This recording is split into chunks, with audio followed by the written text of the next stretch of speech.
Ya, kita berjumpa kembali di dalam video berikutnya,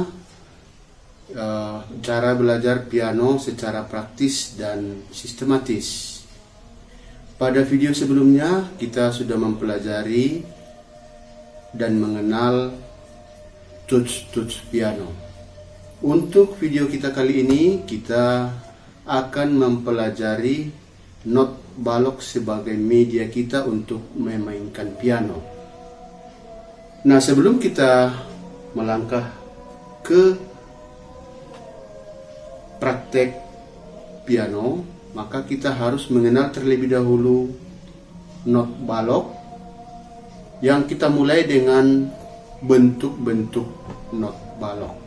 Nah, baiklah, untuk mengenal lebih dekat not balok, yang pertama, kita kenali dulu bentuknya. Bentuk yang pertama, seperti kita lihat pada gambar ini, di mana bentuknya adalah seperti bulatan, dan di tengahnya kosong. Nah, ini kita sebut sebagai, namanya sebagai not penuh atau not utuh. Itu bentuk yang pertama. Nah, soal nilainya nanti akan kita jelaskan kemudian. Kemudian bentuk yang kedua, kita lihat gambar nomor 2 ini, yaitu masih sama seperti yang pertama tadi, bahwa notnya berbentuk bulat dan di tengah bolong. Kemudian di sini sudah mulai pakai tangkai. Ini tambahannya. Dan ini kita sebut sebagai not setengah. Kemudian yang ketiga, bentuk yang ketiga adalah seperti ini, bulatan dan di tengah dihitamkan, juga pakai tangkai. Namanya kita sebut not 1/4. Lalu bentuk berikutnya kita lihat hampir sama dengan yang nomor 3. Notnya, kepala notnya hitam, terus pakai tangkai, dan ada bendera 1. Ini kita sebut not 1/8. Lalu bentuk berikutnya adalah sama seperti nomor 4. Kepala notnya hitam, terus pakai tangkai, pakai bendera. Nah, sekarang ini bendera 2. Demikian seterusnya nanti. Kalau ini mau kita teruskan, kita tinggal menambah benderanya.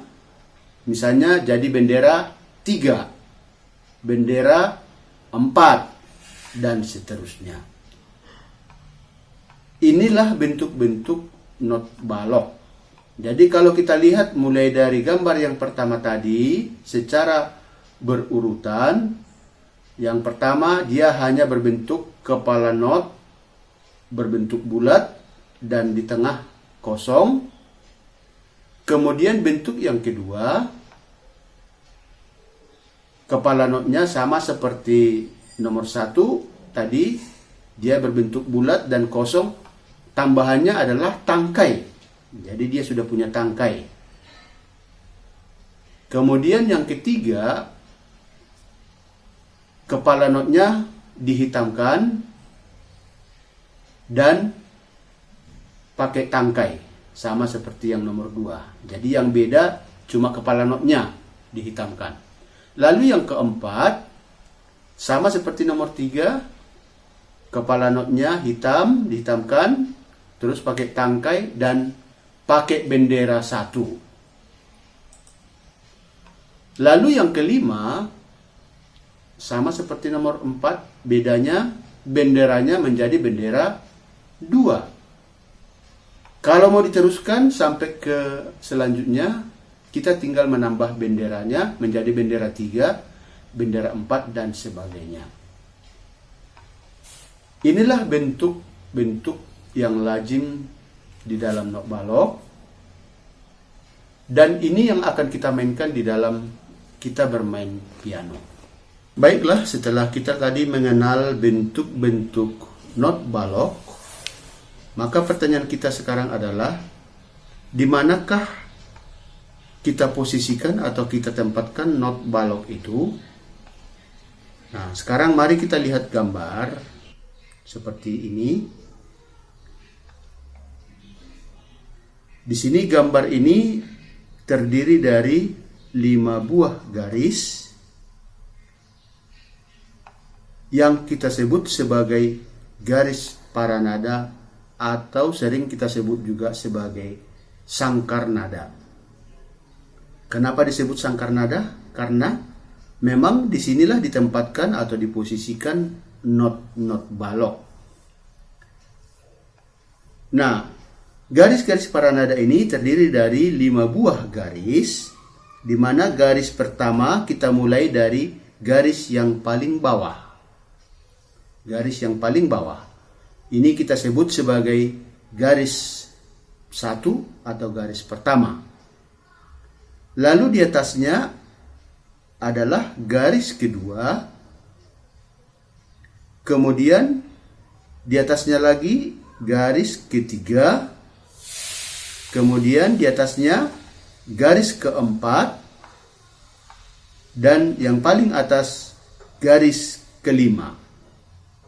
Jadi kita menyebutnya jangan sampai terbalik, jangan garis pertama dari atas dan garis kelima dari bawah.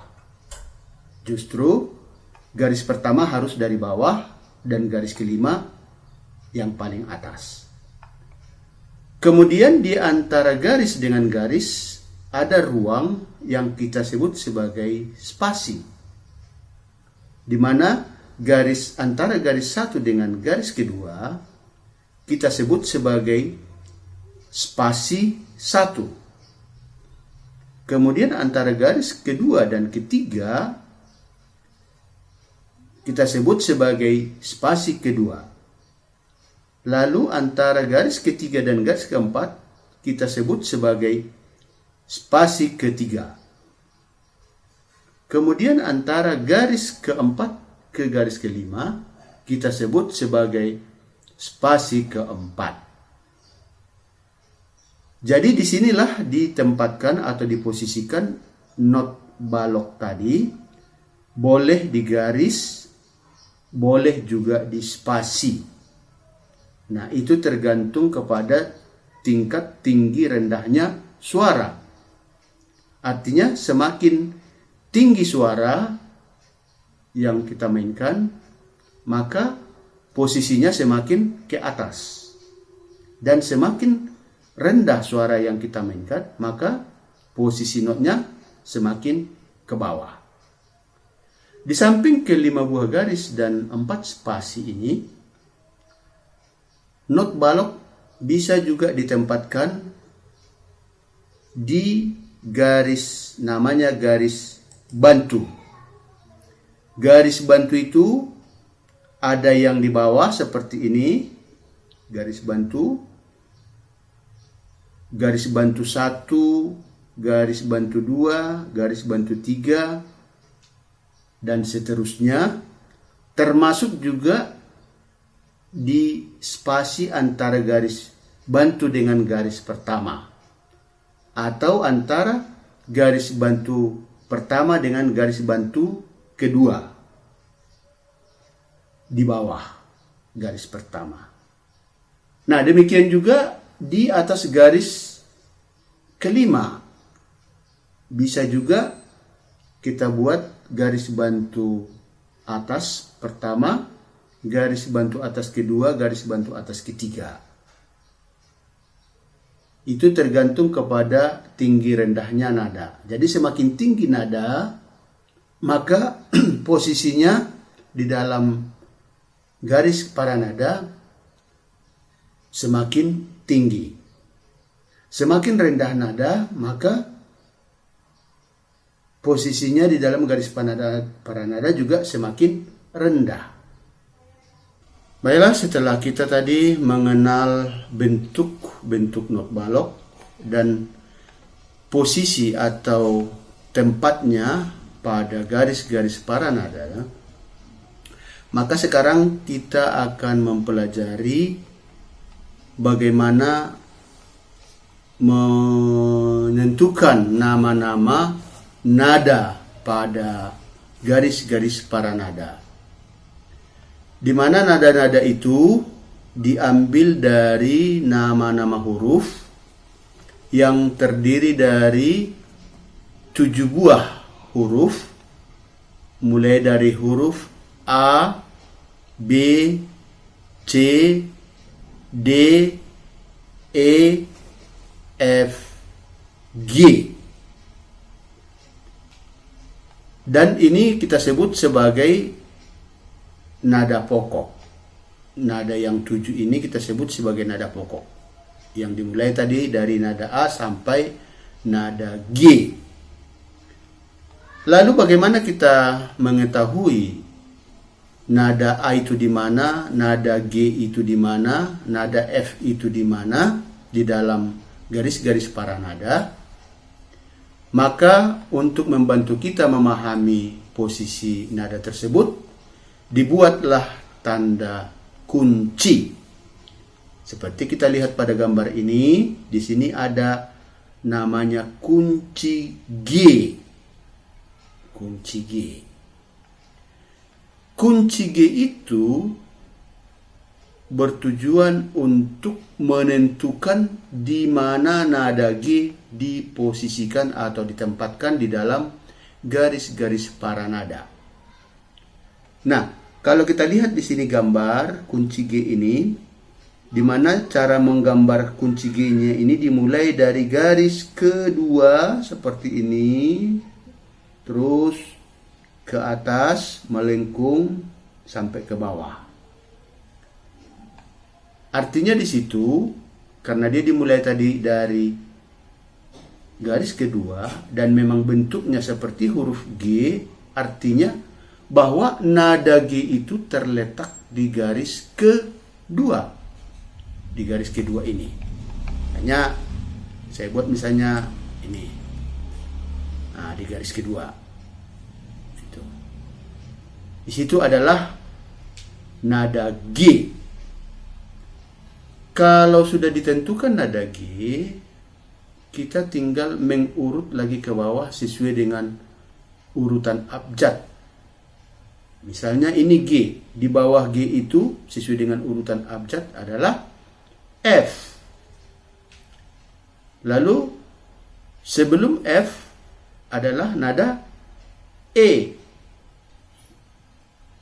Terus di bawah E adalah D, yang posisinya di bawah garis pertama. Lalu di bawah D adalah C, yang posisinya di garis bantu atau garis pendek bawah. Sehingga dari sinilah kita ketahui bahwa nada C itu terletak di garis bantu bawah. Itulah gunanya tanda kunci G. Jadi kalau kuncinya tidak ada, maka kita tidak mengetahui di mana posisi nada-nada tersebut. Itulah sebagai pedoman, makanya tanda kunci itu ditempatkan di awal penulisan lagu seperti ini. Seperti gambar. Di awal. Dari situlah kemudian kita ketahui semua nama-nama nada di mana posisinya. Tadi sudah jelas bahwa nada G itu terletak di garis kedua. Lalu kita urut ke bawah sampai dapat tadi nada C di garis bantu bawah. Berarti di bawahnya adalah nada B. Terus di bawahnya lagi di garis bantu bawah kedua adalah nada A. Nah, dari sinilah dimulai nama-nama nada dari A sampai ke G. Sampai ke G tadi di garis ke 2. Berarti di atasnya setelah G, berarti kembali lagi ke A. Jadi di atas daripada garis kedua atau kita sebut sebagai spasi kedua tadi adalah nada A. Kemudian di atasnya atau di garis ketiga adalah nada B. Lalu di atasnya lagi di spasi ketiga adalah nada C. Itulah gunanya tanda kunci. Jadi tanda kunci itu adalah untuk menentukan di mana posisi nada sesuai dengan nama-nama nada menurut huruf-huruf abjad. Nah, selain kunci G, kita juga mengenal kunci F. Seperti kita lihat pada gambar di bawah ini, yang bentuknya seperti huruf F dan berbeda dengan kunci G di atas, di mana kunci F itu untuk menunjukkan bahwa nada F berada di garis keempat. Sebagaimana gambar tanda kunci ini dimulai dari garis keempat ke bawah seperti ini. Jadi gambar kunci F ini dimulai menggambar dari garis keempat ke bawah, baru titik 2. Jadi seperti huruf F yang menunjukkan bahwa nada F pada kunci ini diposisikan atau diletakkan pada garis keempat. Nah, kalau ini sudah dapat nada F di sini, kita tinggal mengurut baik ke bawah maupun ke atas. Berarti ke bawah, di bawah garis keempat atau di spasi ketiga adalah nada E. Terus di bawah E atau di garis ketiga ini adalah nada D.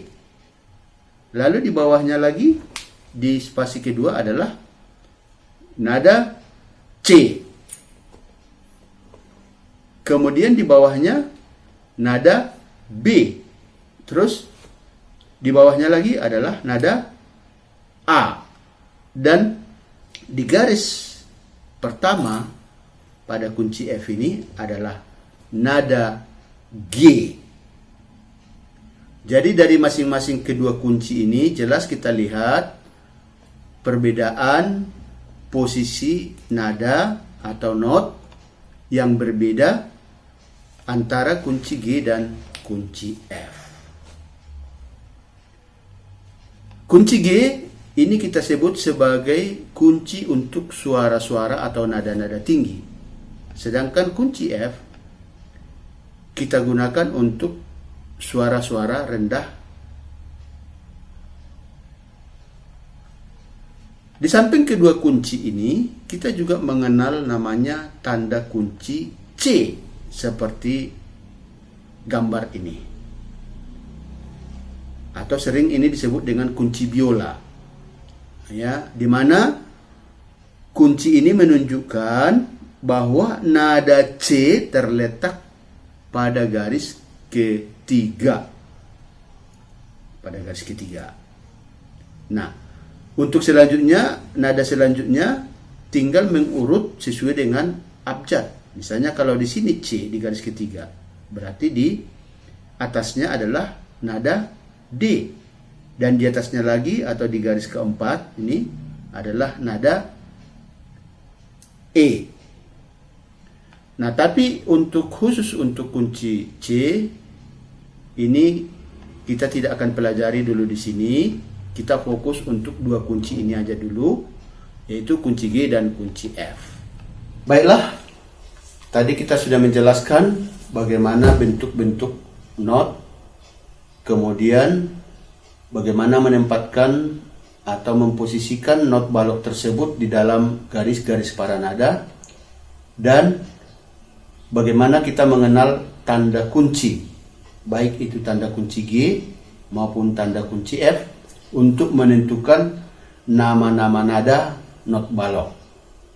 Nah, untuk itu ikuti terus channel kami supaya Anda tidak ketinggalan, karena pelajaran ini akan terus berlanjut sehingga Anda bisa memahami bagaimana cara belajar piano secara teoritis maupun praktis dan sistematis.